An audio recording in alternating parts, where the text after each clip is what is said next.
I got this. Okay, here we go. Oh, wait. Heart of the Wolf. Okay, there we go. Welcome to the Heart of the Wolf podcast. I'm your host, Kyle. And Rachel. And today we are going to review the book Wizard's First Rule by Terry Goodkind. All right. Do you want to do general, non-spoiler review, summarization? No, it's not a summarization. I guess we can't summarize. Yeah, it's not a summary. Anyway, the first one, I remember really liking the first one. I also really liked the first one. It starts off kind of pretty action-packed, and I feel like he does a really good job with the ebbs and flows of the action to non-action, and even the character development I feel like is pretty dang good in the first one. One of the things that makes the first one so good is that it does it starts with Richard, the protagonist, doing something. Yeah, I'm still talking general. Okay, I was like, are you about to get into spoilers? No. Right, but as a writer, I know you listen to a lot of writing tip podcasts. I watch some writers on YouTube who give tips and things not to do, and I did take that one creative writing class, and the number one thing is when you start, you should not start with the sky is blue and let me describe the landscape. It should start with an action, with your character doing an action, and that's something that I think Terry Goodkind did really well in this first book, which was start it with something happening and not just Did you just say Terry Brooks? Did I? I don't think so. I might have. I'm pretty sure. Terry Goodkind? Yes. Whatever. It's because I'm reading Terry Brooks, and there's a bunch of Terry. One of the Terrys, one of the thousands of Terrys on Goodreads. But right, so he does a good job. Because you know what it was? I was thinking about Running with the Demons, and Terry Brooks immediately starts with effing descriptions of the characters. You're irrelevant to this book. Okay, yes, he starts this book with the character action, and it really sets the hero journey up. And I like this book for the reason that it does go through the entire hero's journey in one book. Despite the fact that it is part of a 14-book series. How many books is it? Yeah, it's I want to say 12, 13, 14-ish, somewhere around there. Yeah, somewhere around there. Not including, of course, whatever that stuff is at the end. I'll just stop now because that's for another review. Yeah, let's not talk about the trash that is the trilogy after. Is it even a trilogy? I think it's 4 books, actually. It is 4 books. But anyway. And talk about a massive amount of character forgets everything that he has ever learned throughout the series and starts over as a noob character. Right? This is about the first book, Sorry. Not about how much we hate what happened. Okay, yes. The first book is good. It introduces a lot of interesting magics and a lot of interesting creatures, and it's just really unique stuff. Minus the whole sword in the stone-esque type feel he has going. Yeah, I like this first one because Richard doesn't feel he feels pretty real, and this one is compared to other ones, but he has flaws, and he's making mistakes, and he's not this all powerful chosen one or anything. Yeah, not yet. He's kind of a chosen one, but well, it's kind of the story. I can't remember exactly how it's said. What is it? The story of he's kind of the secret heir, though. Of course you don't. Do you even find that out? Anyway, But whatever. Spoilers for the entire series, people. All right, yeah. Let's just get into the spoiler stuff because that's we're bad at not doing spoilers apparently. Yeah, we're just gonna talk about it. So it starts with Richard looking for the thorn evidence about his father's killer. Oh, right. He's doing first. Yeah. Sorry, I was getting. What is it? I wanted to say it started with him building a bridge, but I realized that's the frickin' TV show. I mean, it could be. I can't entirely remember. I think he did build.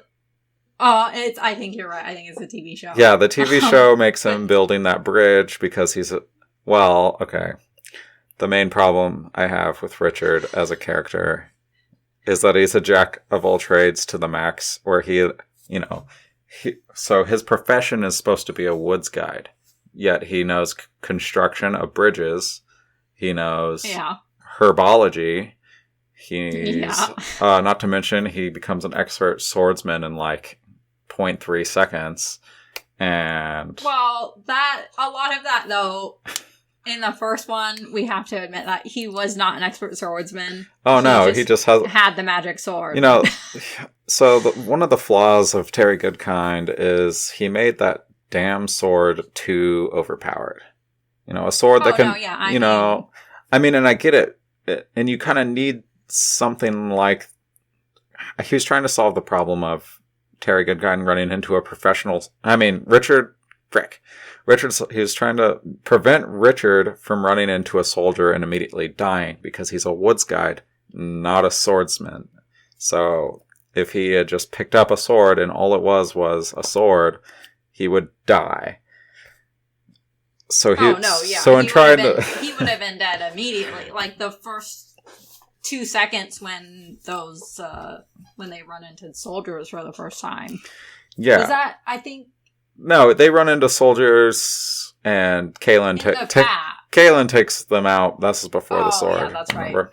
So he just wrestles with one the entire time, and Kaylin confesses one. The badass in that situation, yeah. Yeah, which is one of my other pet peeves is Kaylin is clearly set up to be quite a badass, and she does have her badass moments throughout the series. But even throughout this book, she's pretty badass. Despite later when she's just plays the role of damsel in distress. Like, what is that, like 4 or 5 books? I feel like she plays that role of damsel in distress. Well, she does even a little bit here on the first one, right? Because it introduces her as a immediately like falling in love with her from a very far distance, where he's like, who's this pretty woman just like sprinting through the woods? Oh my god, there's people stalking her. Yeah, that's called, and I like how he starts stalking her to tell her. Yeah, exactly. And then he's like, I'm gonna do the same thing. I'm gonna stalk her, but to save her life. Stalk. And then I'm gonna... Before he does that, he gets that thorn in his hand. What was that thorn called? I forget. It's one of those... I don't know. It's the weird vine with the... My memory of it is ruined because of the TV show. It's the vine with teeth. Because it doesn't it keep like... The more you try to dig it out, like the deeper it goes. Yeah, and I'm pretty sure they just have it push out through the other side, don't they? In the book, I'm pretty sure that's how they get it out. Is they just like dig at it, and then it goes through while he's unconscious because that's painful. Yeah. Zed and Kaylin, he passes out because he's a freaking wimp,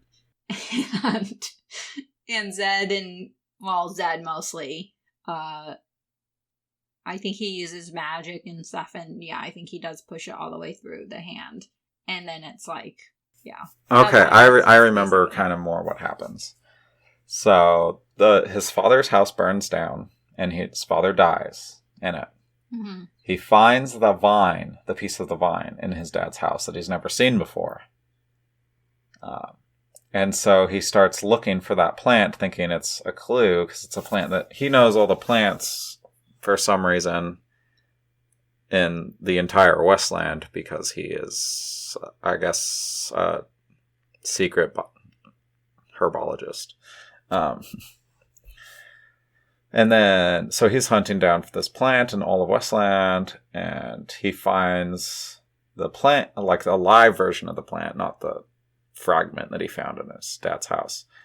And then the plant bites him, and then he sees Kaylin and is like, hard eyes. Yeah, he immediately hard eyes Kaylin from the distance.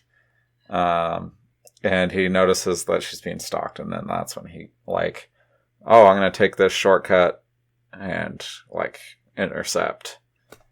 Yeah, and apparently he's, like, a really freaking fast sprinter. He's, like, because he is kind of a jack of all trades. He's like, I'm just going to, like, these people are, like, way the F ahead of me, but if I sprint, I'll beat them to the curb or whatever. Yeah. And then...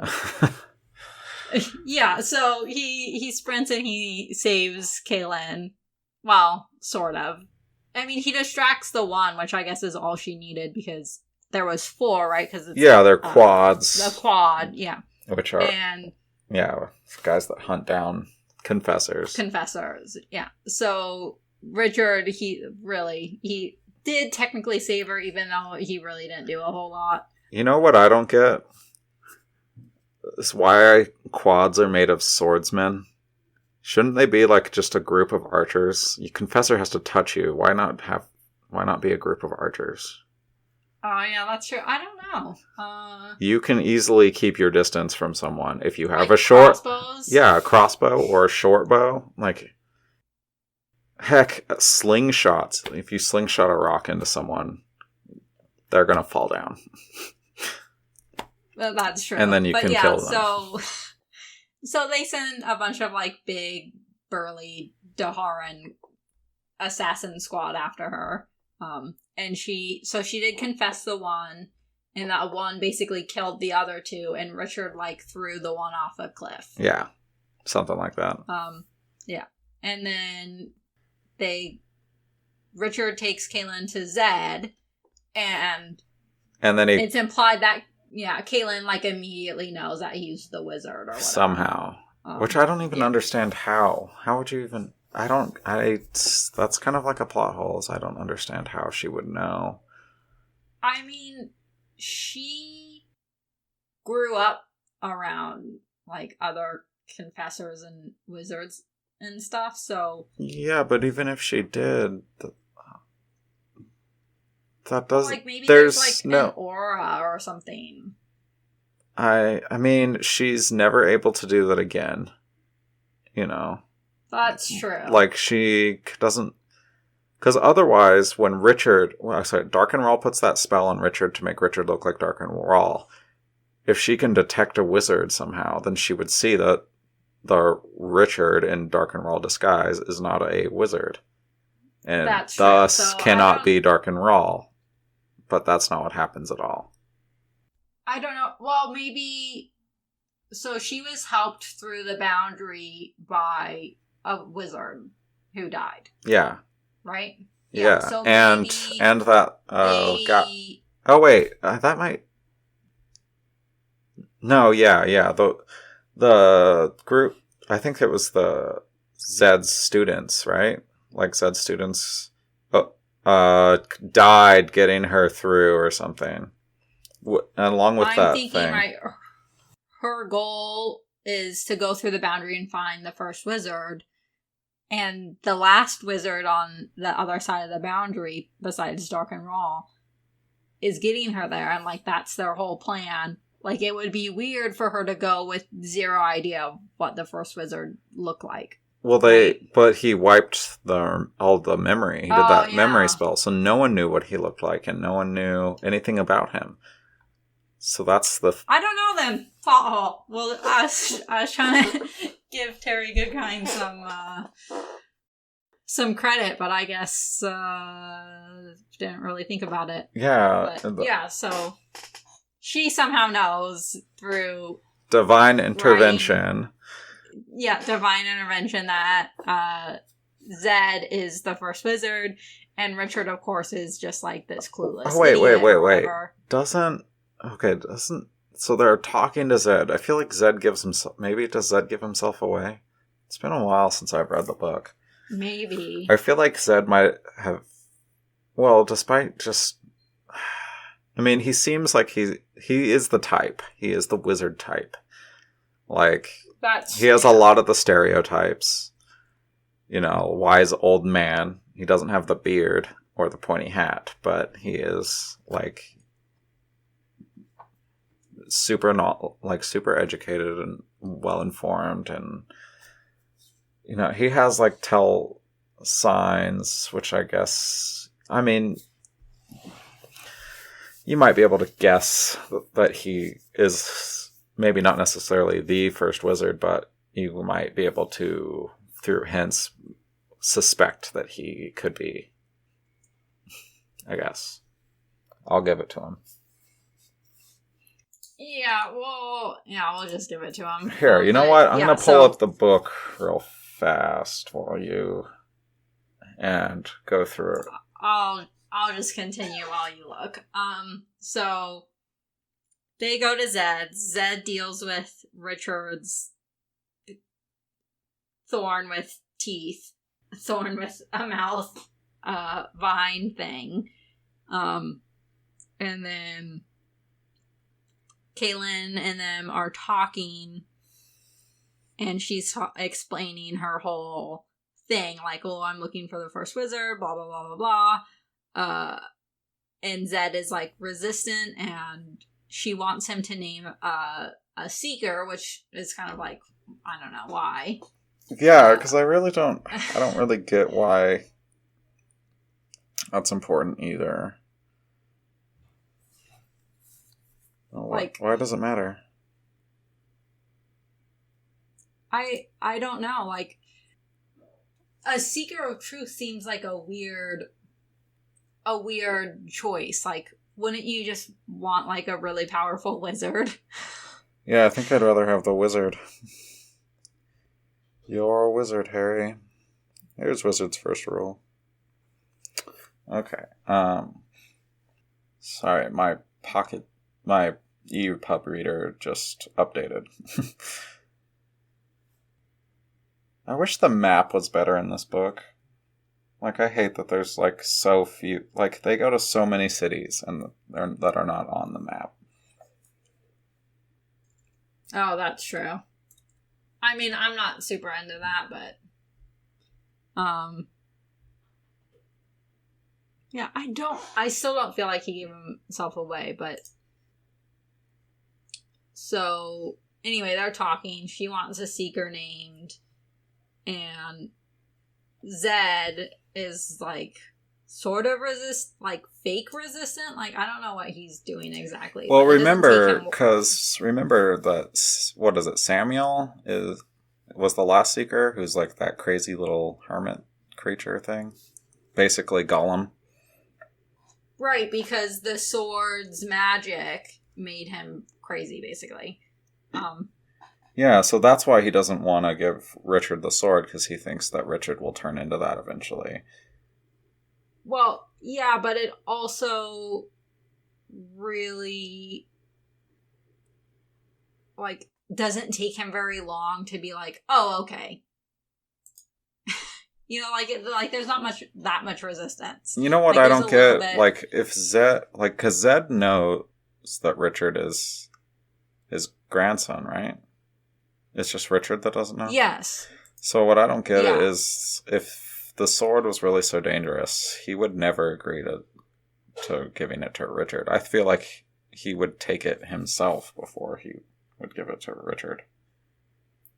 Well, I think, like, right, because they spend, like, years or whatever watching someone before naming them as a seeker, specifically to prevent cases like Samuel, because it has to be, like, the right type of person who won't let the anger of the sword, like, ruin their mind or whatever.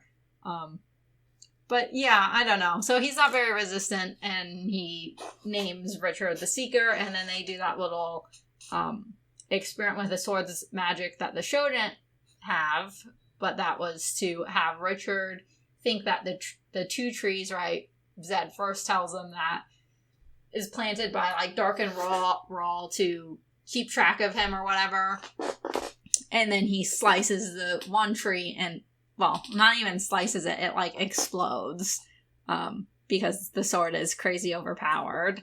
So it, like, explodes, and then Zed's like, oh, just kidding, I planted these in memory of my wife and daughter, and then has Richard try to do it again, and it stops before he can cut the tree down. So, but they don't, it's not very often that they even, that really comes up. It doesn't come up very much, like the magic of the sword, like a few times. But I feel like he masters the magic of the sword so quickly that it's, like, not even an issue anymore.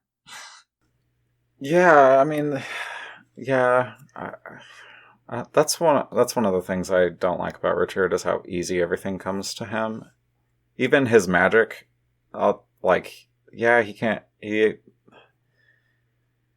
it doesn't, I mean, he tries to make it seem like it doesn't come easy, but whenever Richard really needs it, it's easy, and he does things with it that are, But, yeah, anyway, so they do, God, what happens after that?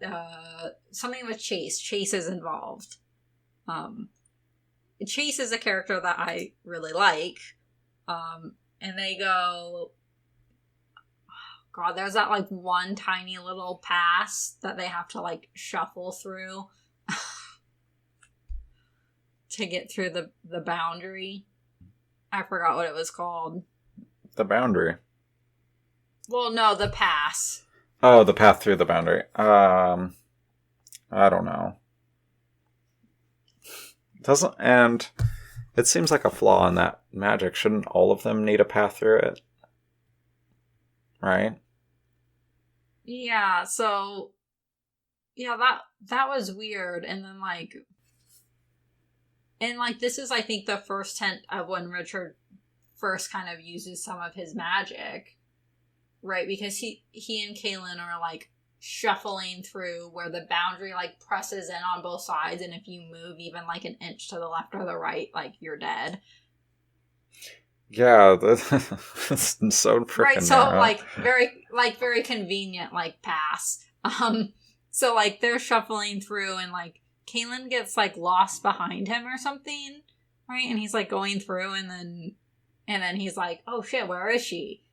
And then he sprints through these things where if you're an inch off, like, you're dead, and he sprints all the way back to save her and, like, cuts that guy's head in half. So, like, maybe that's kind of, like, the first hint of him using, not the sword's magic, but his own magic. That, like, instinctive, what is it? Battle mage, battle warrior, wizard, I can't even remember. Addie? Are you talking about Addie? Sorry. I have been trying to find this stupid thing. I give up, though. It's not important, honestly. Yes, it is. But anyway, but yeah, so they're going through... Is Addie the one that they meet before they go through the boundary who explains, like, the bones and shit? That's after they go through the boundary. They run into Addie living on the edge of the boundary with the bones, and she's blind, remember? And... No, I thought that was before the boundary. Nope, it's after. Because they use... Don't they use... What is that thing? Like the fairy thing that Kaylin has? Oh, the wisp. The wisp, that's what it's called. I was kept thinking a sprite, and I was like, it's not that. Like, what the heck is it? That's what it was. Yeah, they use the wisp to get through the boundary, I think. I thought. Or is that the TV show? That TV show has ruined all my... I know. I think about the TV show a lot, and then I kind of go, huh. So actually, I'm on the wiki, so I'm actually gonna see when Addie's first appearance is, because I could have sworn it was before they. No, it's right. It's right after they cross the boundary at Addie's house, because Addie's magic. She didn't get through the boundary like Zed did. Zed is the only one of magic on that side. Well, and Richard's mom at the time, and of course Richard, but he's on the down low about it right now. So, she blah blah blah blah blah. And then the bones of the dinosaur thing attack. I always pictured that thing as like T-Rex bones that attack them. Right, so they're on the Westland, like she's on the Westland side of the boundary. She is? Yes. So here's the wiki says. I'd really have to read it again.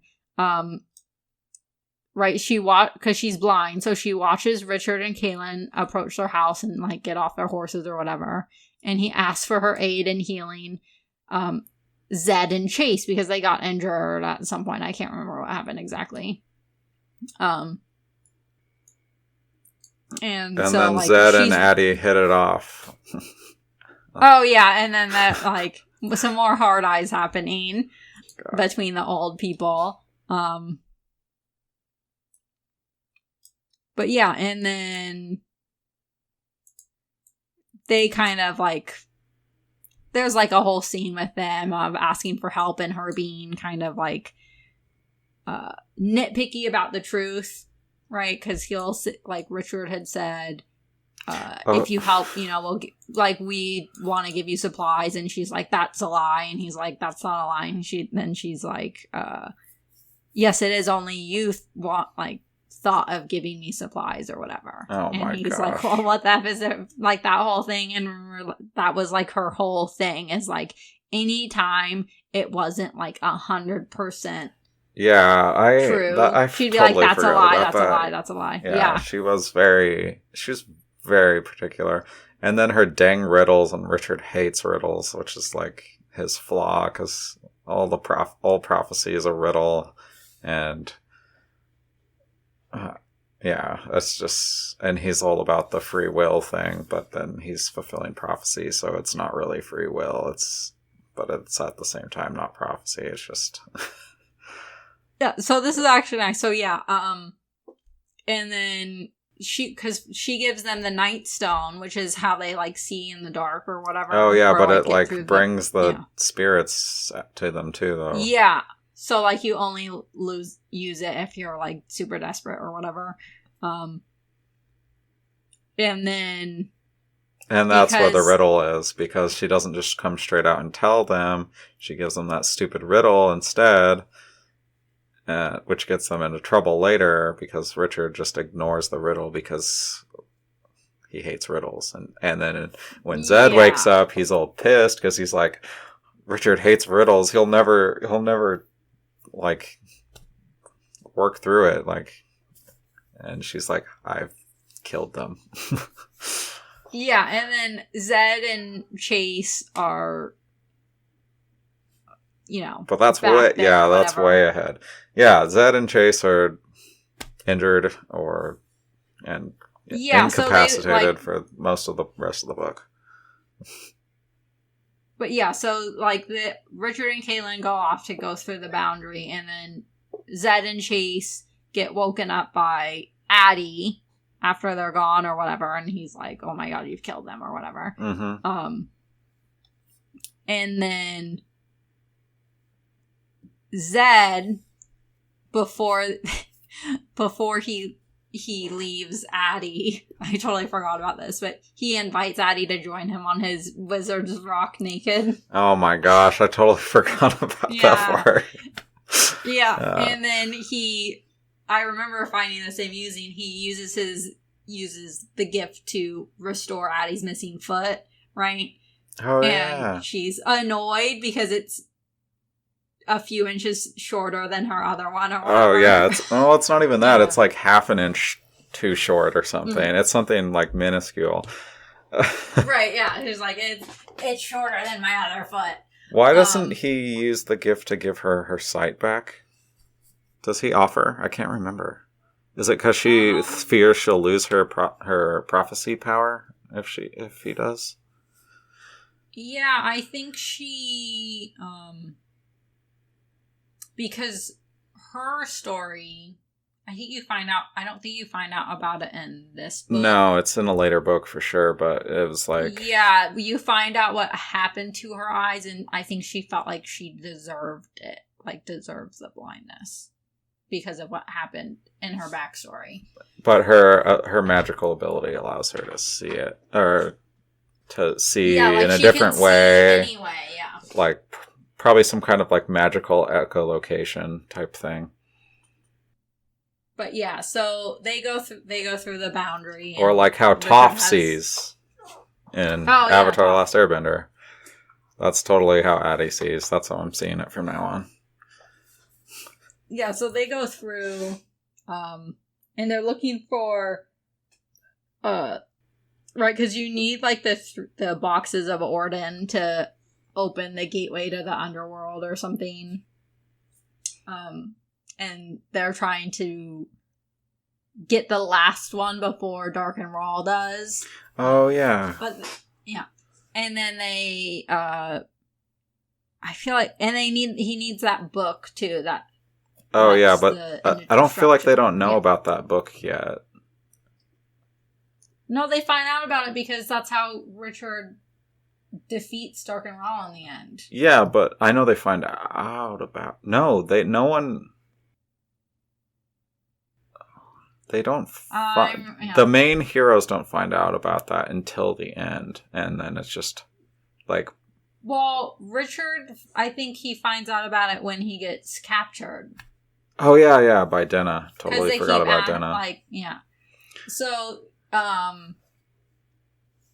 when he tries to decapitate Denna with the sword and ends up... Yeah, because he's an idiot. So, well, anyway, when they leave the boundary, though, they go to the mud people. I really like the mud people. Me too. They're very interesting, and I do like their hallucinogenic frog thing. Oh, yeah. But yeah, and then they have to go to Shota. Oh, yeah. And I really like Shota as well. But I hate Samuel. Oh, yeah. He's Gollum. Yeah. He's 100% Gollum. He's totally Gollum. And the Sword of Truth is the One Ring of Power. Yeah. Except instead of destroying it, you have to use it to open a box.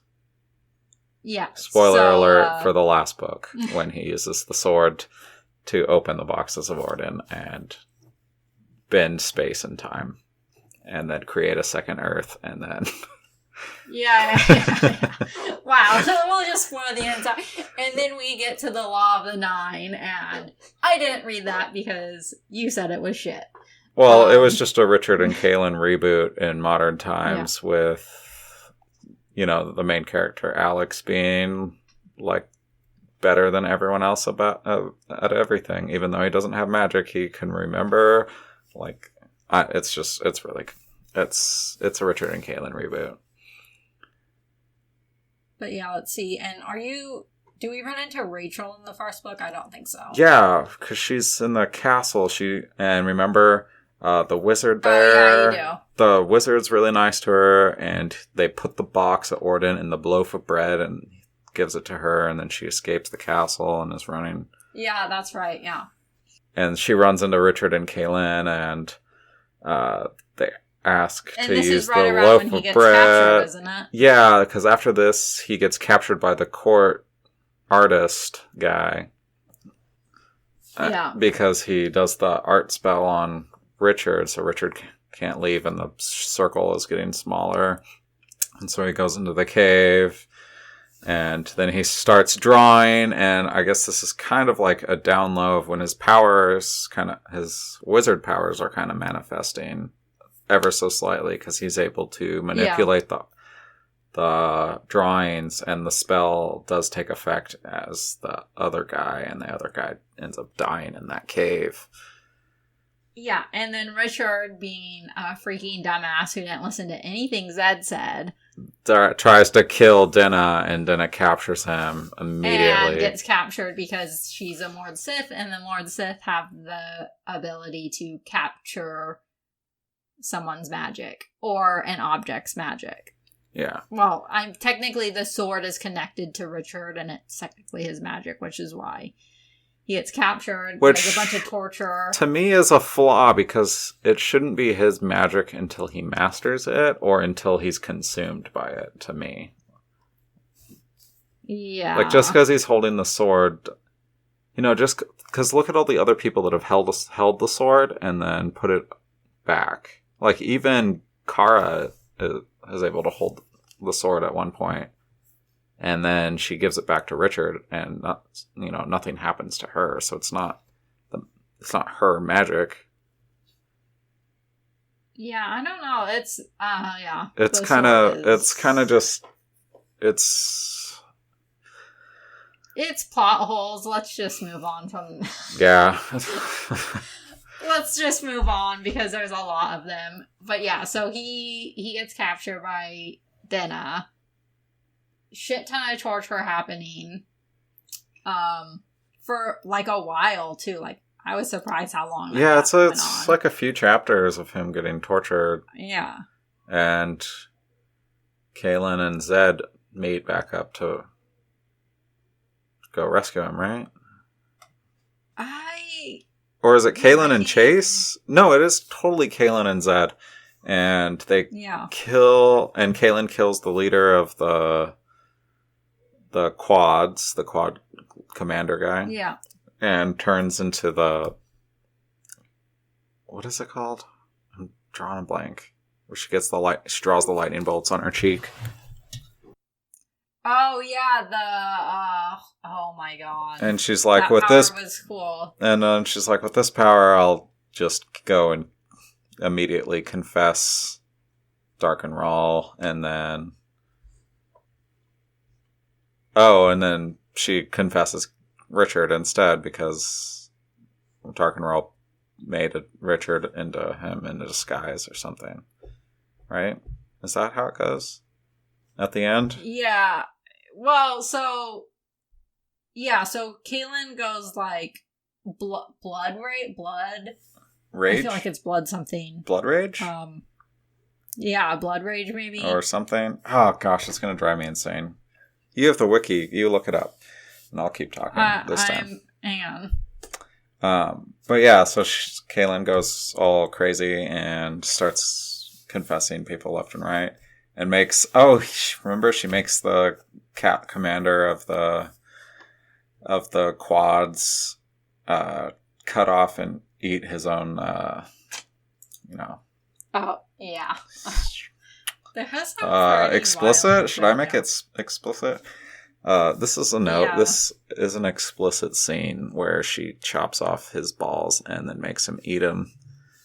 It is blood rage. The Condor. Condor. See, I was about to say condor, and like the bird, and I was like, that's not right. It's Condor. I remember. Okay.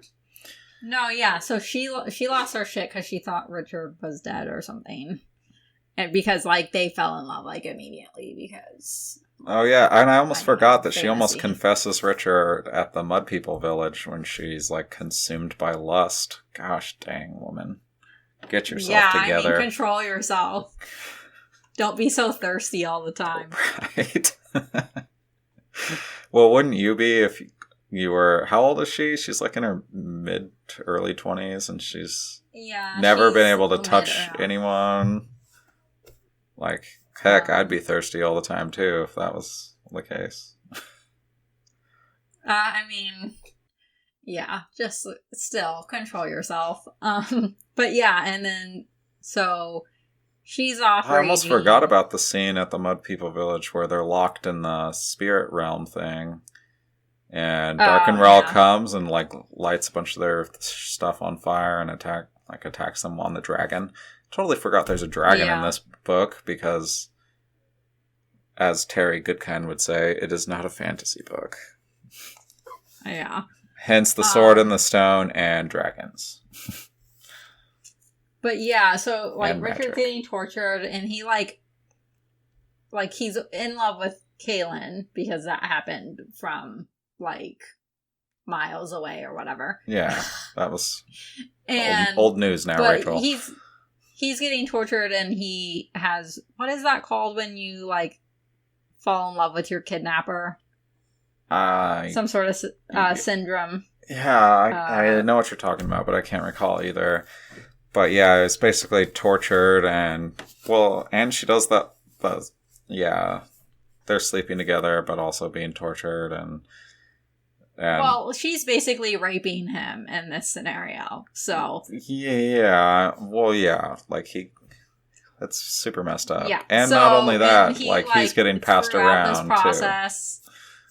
Throughout this process, he like sort of falls in love with her, and then he like realizes, oh, I could use, like, I don't even know where he got this idea, but like, oh, this sword's magic is also love, and therefore, yeah, it's like the two-sided thing, and he unlocks the if I can use the white of the blade, kill her. Yeah, and so then he kills her. The sympathy kills. That's what it is. Yeah, and he like keeps her braid too, right? Or the collar. Oh no, the torture rod that's like a little dildo. I was gonna say that. I don't want to be the one. Isn't it what it is? Sorry, I don't know what happened. Anyway. Yeah.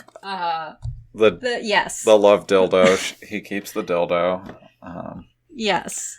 I don't know. I feel like they're pretty small because he ends up wearing later like a bunch all on a okay, chain, so they're more like the little magic bullets.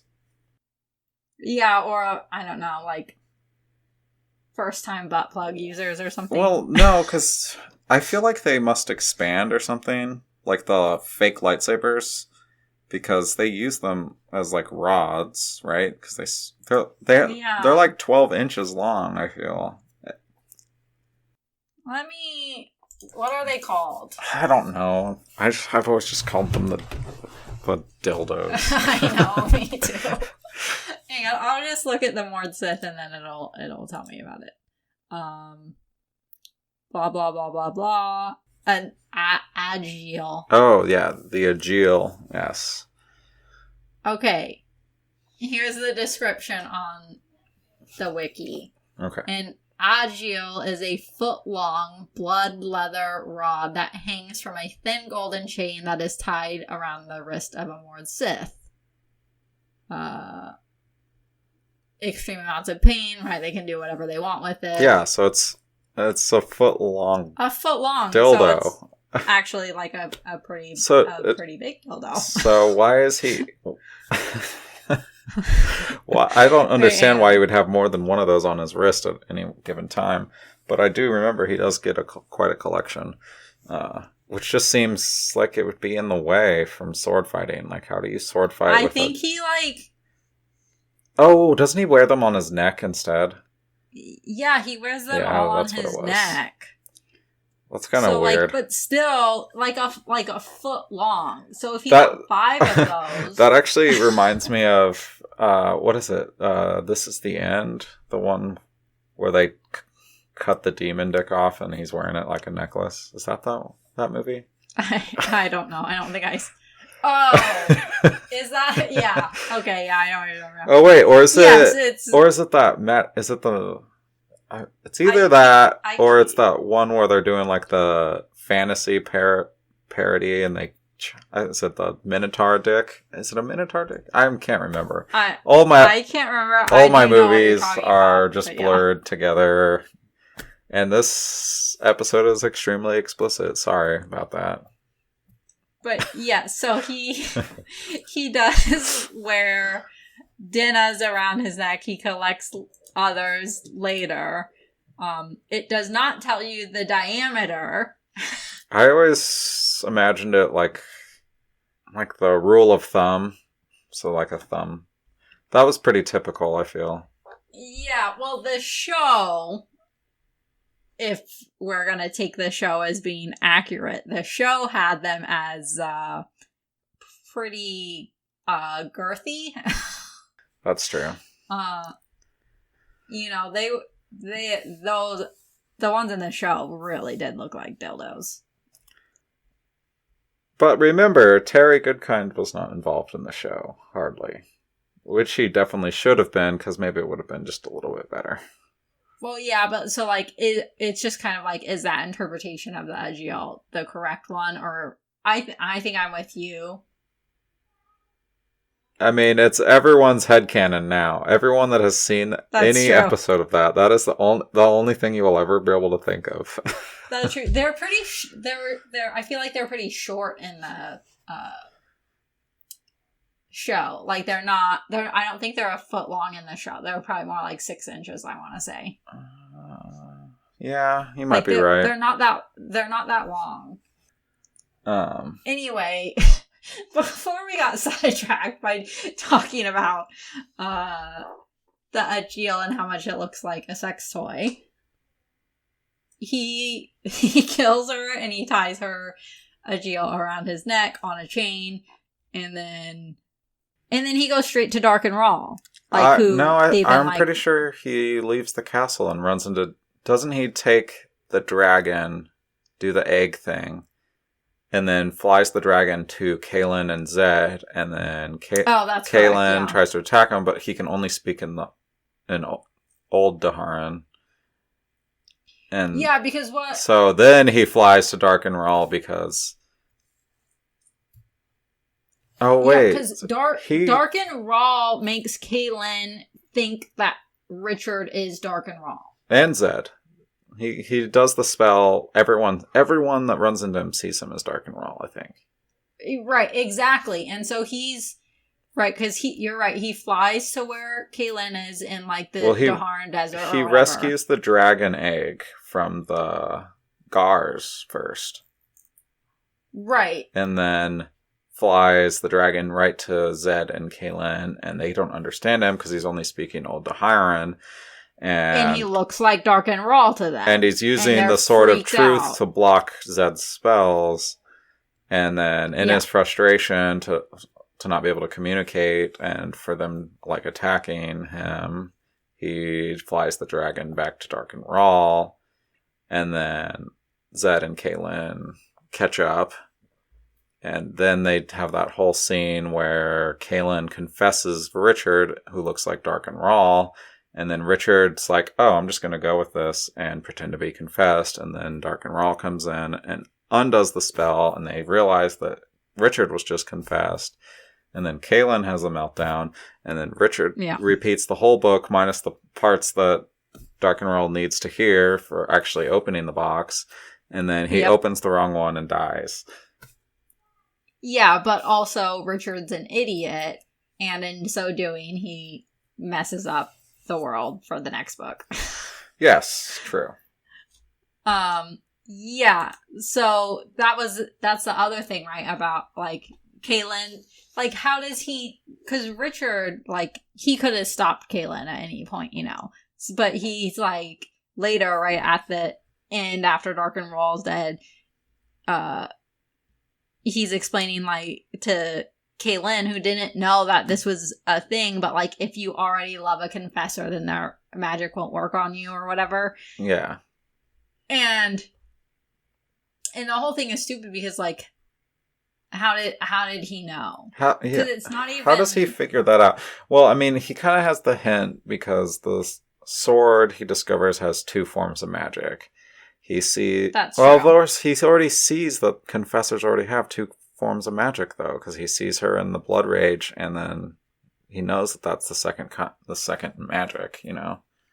Right, because the confessor, the normal power, right, functions on making the confessed basically fall in like psychopath love with the confessor, and then the blood rage would be the other half of that, right, where okay, it's not about love anymore. Now it's hate and rage. and that's what the sword is, right? The anger and the hate on one side, and the love and compassion or whatever shit on the other. So yeah, it like how he goes like, oh well, if I already love her like the confession won't work. Like, yeah, it seems like a flaw still. I mean, that just seems like a super high risk, and it doesn't make sense that no other confessors throughout history have discovered it, and the ones that have written it down. Only the first ones. Yeah, like only the first ones. Well, yeah, but why wouldn't you have that written down? You know, you could tell people that should be Zed common knowledge, because just because you know that love can beat it that won't interfere with falling in love with someone. Like, well, that's what Zed's explanation was. Like, I couldn't tell you because I don't think it's just about love. It's like about like accepting it, like, or something. God, I can't even. Like, the whole that whole thing is one of the things that I hate the most about it. And I'm totally with Shota in this. A male confessor battle wizard or whatever. War wizard, that's it. Is like a terrible idea. Because everything they tell about the male confessors who can just confess and confess and confess like that, they go insane with power. Well, yeah, I mean, I get it too, which is why the necklace that she gives later in the series is so important, because it prevents them from having kids, which is perfect. They should just leave that on for all time. Or they should do the other extreme and have like a gazillion babies and have just like male confessors left and right. Yeah. Take over the world. I want an apocalypse book written by Terry Goodkind from Richard and Kaylin's confessor war wizard's son, where he just destroys the world. I want it set where everyone in the entire world is confessed and like a slave to this guy. The end.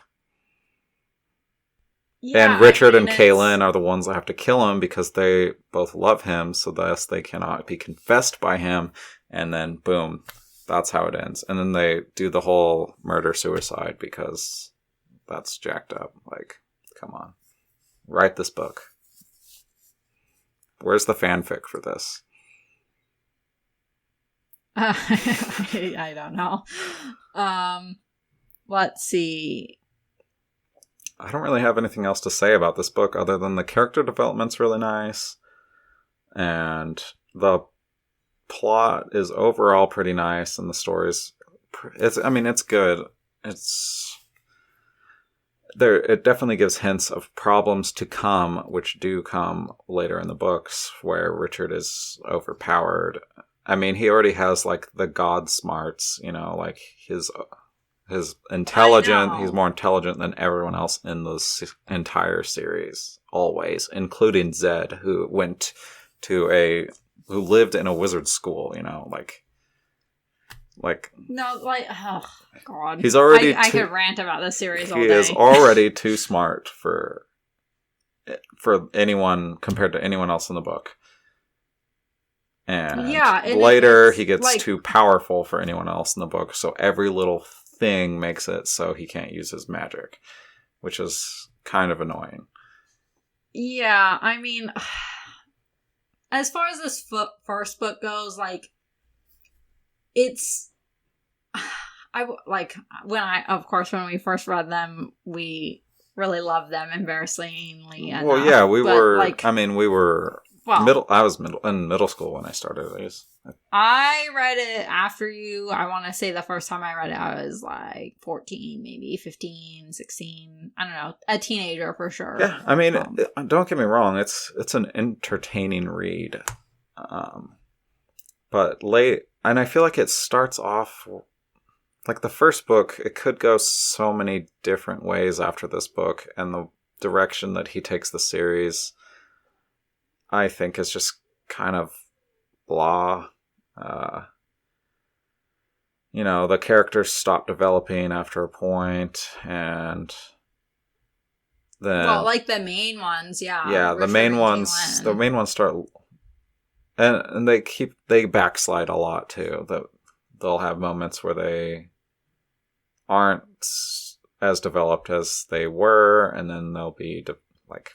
and then they'll develop back to the point where they were previously, and then they'll de-develop, and then do it over again. That's kind of like his thing, as far as character development goes. Not to mention, like, the monologues in these books are insane. Oh yeah, don't let Richard start talking, because he'll never stop. Oh my god. Yeah, he just goes on and on and on. Super repetitive too. Yeah, because the same conversation with different side characters, like it's Richard giving the same speech to multiple people, but it's written. Yeah, well, you know what it is? Terry Goodkind kind of treats his readers like they're freaking idiots. Yeah, right? Yeah, like they won't remember, which is one of the reasons why I really like The Wheel of Time, because he treats it like everyone should be smart enough to remember everything that I say.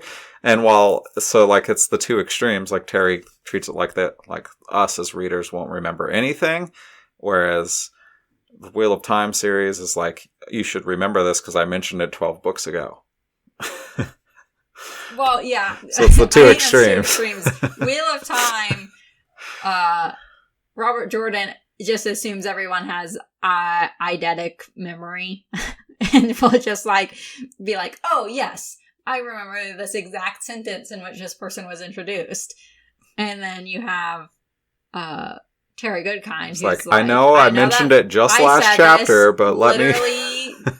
Literally, in the last paragraph, this was Richard explaining what was happening to Chase, and then now we need to hear it again because Richard must explain it to Zed. And not to mention that he'll explain it in the next book, in the first chapter. Oh my god, yeah. And then let me give you a verbal recap of everything that's gone on, even though we just went through this.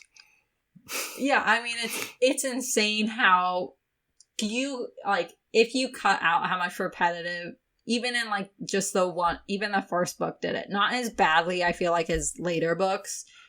If you just cut it out, you would lose 100 pages. Wow, maybe more. At least, yeah. Well, if you do the whole series and you cut it all out, this is a 6-book series then. Yeah, you could probably knock off a few books if you just stop all the repetitiveness. Yeah, I feel like the first one isn't quite as bad about it as the later ones. Especially in when the old world is introduced. Oh, that's when it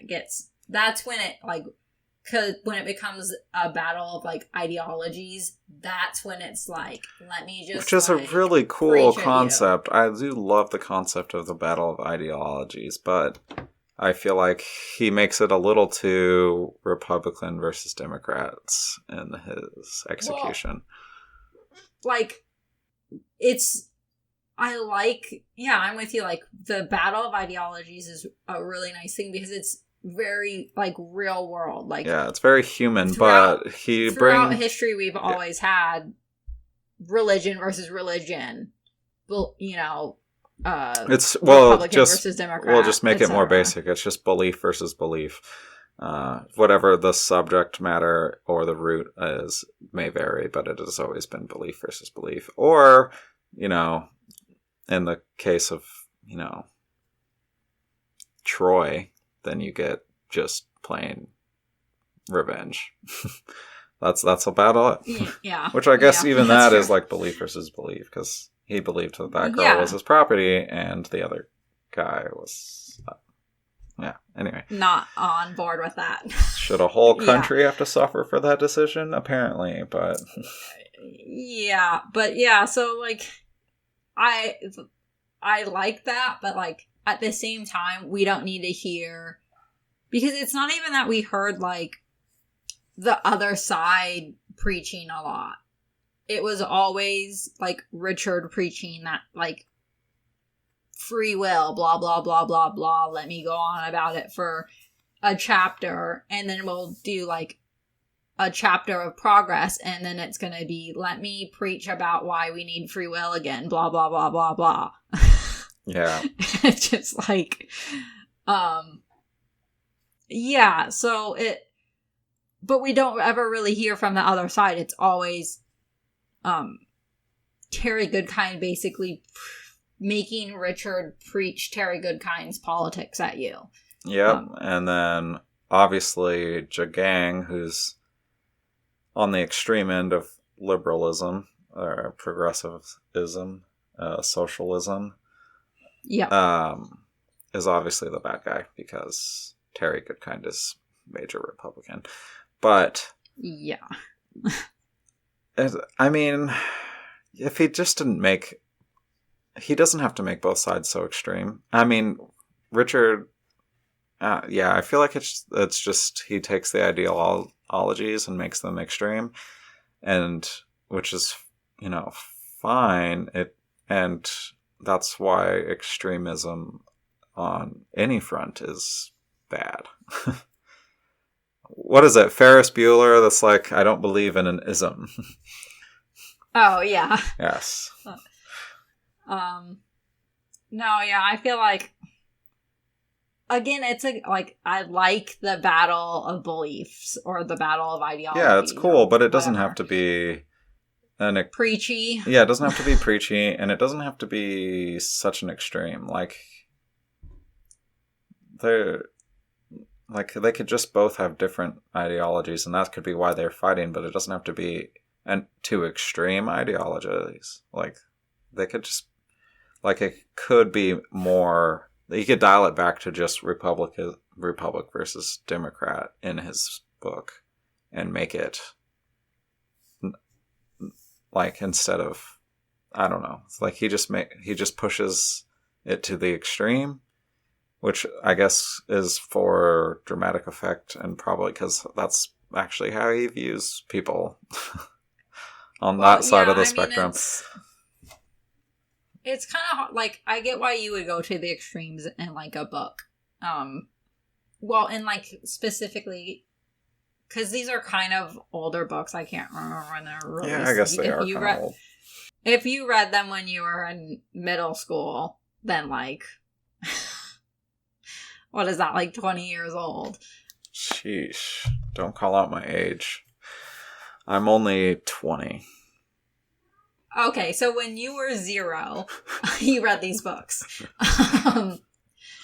But yeah, so I think in that kind of older fantasy, especially during that time, people, again, they liked the Tolkien. They liked liked the extremes. They liked the hero versus the villain. Whereas today, when we read it, we're kind of well, we want nuance. Yeah, I like more shades of gray.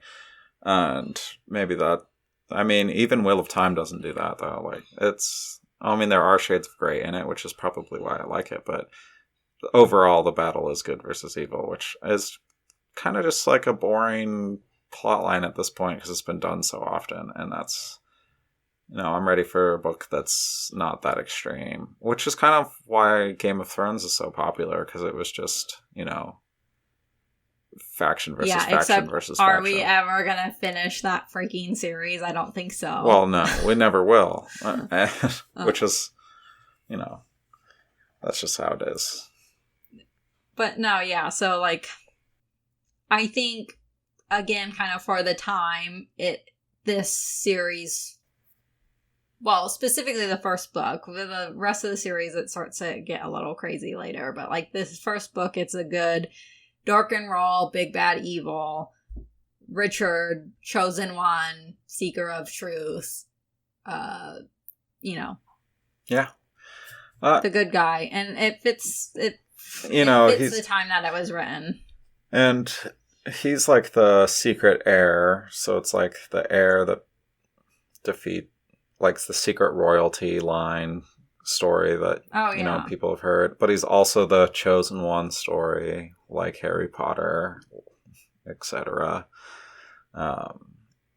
So he hits all of the fantasy archetypes Yeah, he has all the tropes, really, too. Like, he has all the tropes, all the archetypes. First sight, and he's got... all the cliches. I feel like he kills off dragons because he regrets putting them in there. So I think so, too. Because I really wish there was more. I want to see, like, a deep dive into some of these other magical creatures, but instead he just, releases the chimes and they all die. Kills them all, yeah. It's just like, I don't want to be too fantasy, and then he's like, so I need to get rid of, like, all the magical creatures. It's like he decided to turn it from a fantasy to a political drama, and so he thus had to kill off all the magic, except for, obviously, he couldn't kill off the main character. And because he couldn't kill off the main character, he had to make a villain who was also magical, which is the only reason there's anything magical in the rest of the series. Well, yeah, and then I will say later, right, with the Book of Counted Shadows and Dark and Raw and the Boxes of Orden and trying to open the underworld or whatever, like, because the book wasn't even a real thing. So, like, even if he had read them and opened the Boxes of Orden, it was a false trail. Yeah, like, it turns out even the book was fake from the beginning. And the fake had fakes, and then, like, everything was a lie, because it turns out the sword was the key the whole time, which I think is just kind of it makes it's lacking. Richard. It makes the first book completely irrelevant, because you could have let Dark and Raw collect the boxes, follow the book, and try to effing open them. And he would have just died. And then he would have died anyway. Oh, yeah, so it's... I didn't even think about that. It is a completely moot book. Like, there's no point to it. This whole book can be taken out of the series, and it would not affect the storyline for the entire series at all. Honestly... You know what? Now that I'm thinking about what would have been good, is if Terry Goodkind had actually killed Richard while he was Lord Sith, and you eliminate the whole, like, killing Dinah with the power of love or whatever bullshit. Yeah, and then have Dark and Raw open the boxes and die, and then in the next book and then that would just change the whole series to Kaelin and Zed trying to just... really, it would just... Really, without Richard, it would have stopped the barriers from falling, which would have stopped the old world from ever invading the new world, and then everything would just be fine and stay the way it is. Yeah. Honestly, at that point, that would have made it actually good standalone book.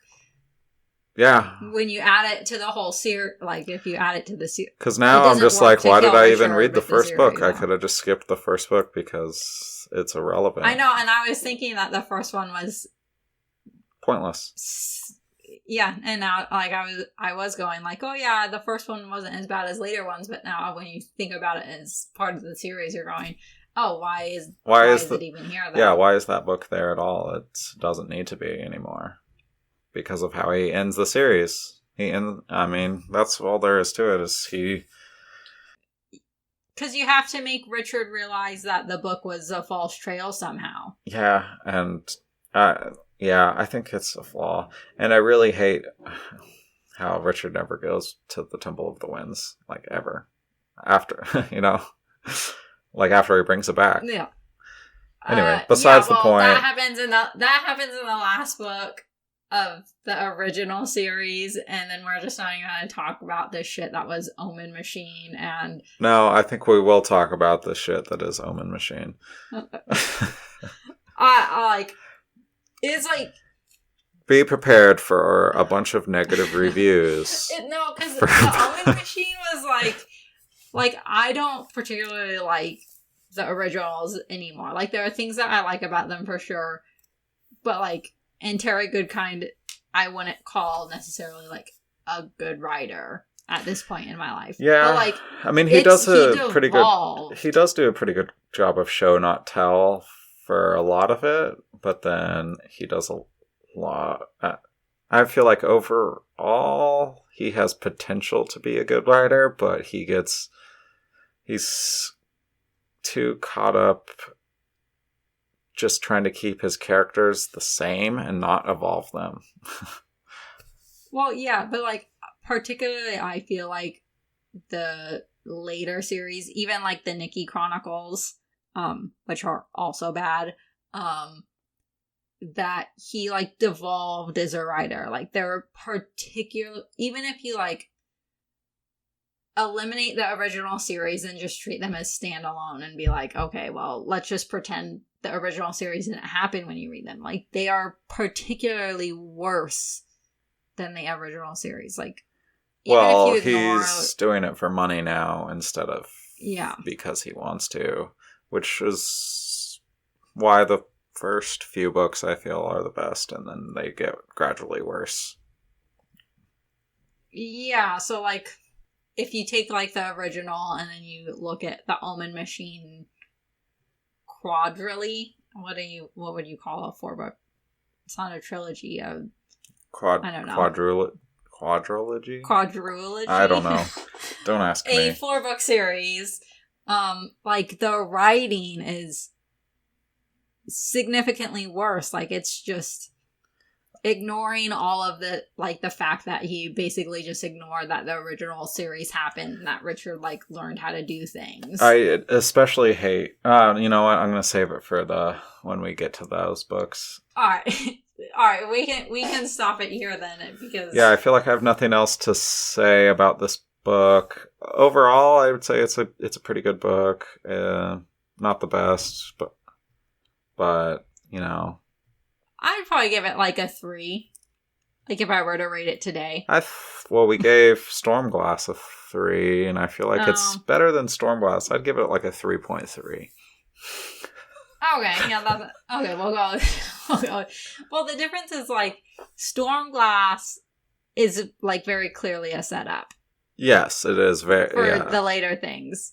And this is almost written like it should be a standalone, and then it's like he realized I don't know, really. It's kind of written like it would be a standalone, and then he gets a book deal or something from it, and they're like, and it's almost like the publisher was like, we want you to expand on this.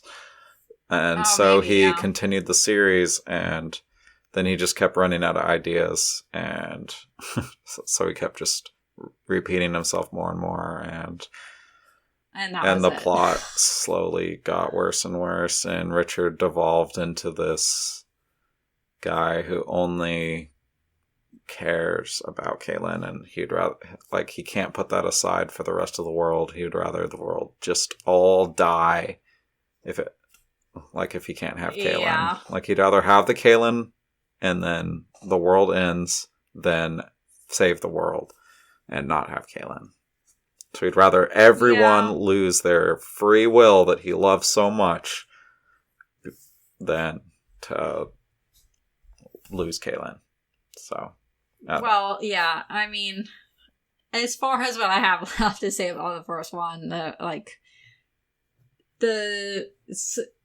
particularly with these, they're not old, like these older fantasy, like, I really, really, really hate the way they do relationships. Oh, yeah. I hate it too. The love at first sight, it's very Disney. It's very, cliche. I want to see a developed relationship. Or even better, platonic friend book series. Come on, where's the platonic friends? Well, we gotta read the Bastard Gentleman. Gentleman Bastard? No, Bastard. Whatever. It's, Who's it by? I can't remember, but the main characters are a guy called Locke and John, and Gentleman Bastards. Okay. So it's a friend. They're just friends the whole book. Yeah, it's two dudes. I don't know a whole lot about it. I'd have to look it up. We'll add it to our reading list. And should we get to just closing? Oh, yeah. Since we keep devolving. We just keep leaving the book, which tells me that we're probably done with the book. Right. So, Wizard's First Rule, 3.3 stars. Not terrible, but not really good either. And that's pretty much it. That's all we got to say about that. So, thanks for listening. Yeah, thanks for listening, and visit our website, heartofthewolffantasy.com, to see the transcription if you want to see that. And for any other notes, we'll have other links maybe. Maybe we can link this to the Amazon, like an Amazon or Goodreads, to the book. Yeah, I have my Goodreads. Yeah, we'll have some links in the description. Should we give a book tease? Did you want it? Do you think you'll have? Well, I'll have Running with Demons done soon. Okay, then I vote we just do that one then. All right, Running with Demons by Terry Brooks, part of the Word in the Void trilogy series. Yes, it is a trilogy. Yes. So yeah, that'll be next.